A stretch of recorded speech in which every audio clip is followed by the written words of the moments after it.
I was fortunate enough to be a part of the pilot when you're introducing the concepts of Mojo. So that was 2 or 3 years ago. I think it's close to 33 months for me, and it feels like yesterday. I mean, that's how bought in I am to the theories taught in Mojo.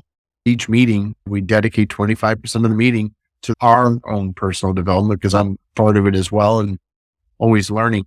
Mojo's is part of our DNA and what we do during team meetings. Our team meets every 2 weeks now.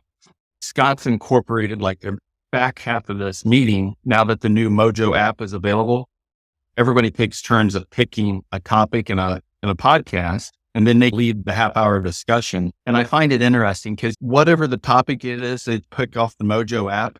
It almost parallels what they're personally experiencing that week, and it kind of gives them a remedy or a solution, or maybe a different way to view the challenges they're up against, whether it's professional or personal. I watch when we do these meetings, it's just not one person or two people.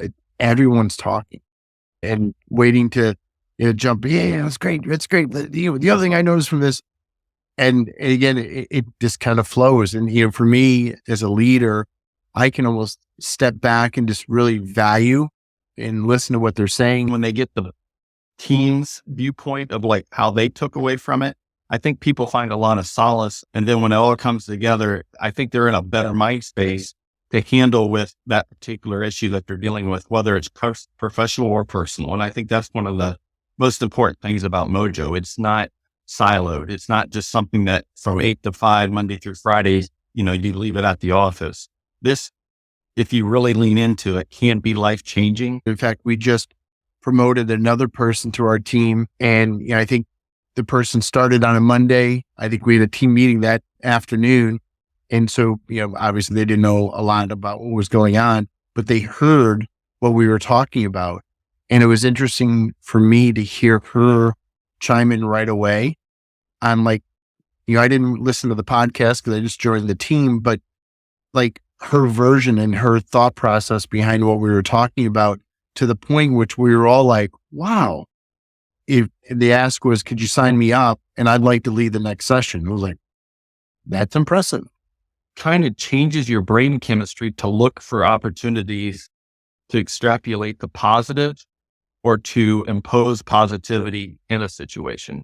We've had record numbers as far as our purchases from our distributors. Those leaders have experienced tremendous growth well over their goals that were set for them and their quotas. Those individuals that were new to the roles have really exceeded all expectations because, again, I think the way they approach challenges, they look at them really as opportunities now, opportunities to grow or opportunities to provide solutions in areas that, maybe organizationally we've been challenged in the past. Once you buy into it, it's definitely life-changing because I think it just changes the way the synapses work in your brain. They're extremely hard workers.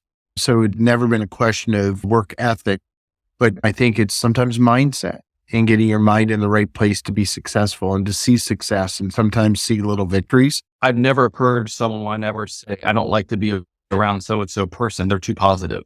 But we've all heard we don't like to be around so-and-so person because they're too negative. I think we're always being watched as a leader, in that by investing in products like Mojo, show that we care and that we're willing to provide value and to help our people be the best version of themselves. My boss was on this call. What would I say to him or her about bringing Mojo into my life?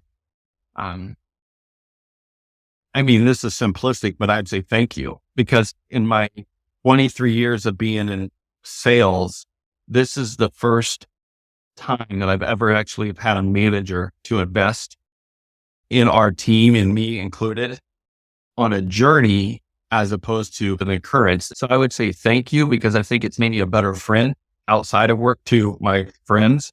I think it's made me a better colleague and a teammate, definitely to my coworkers.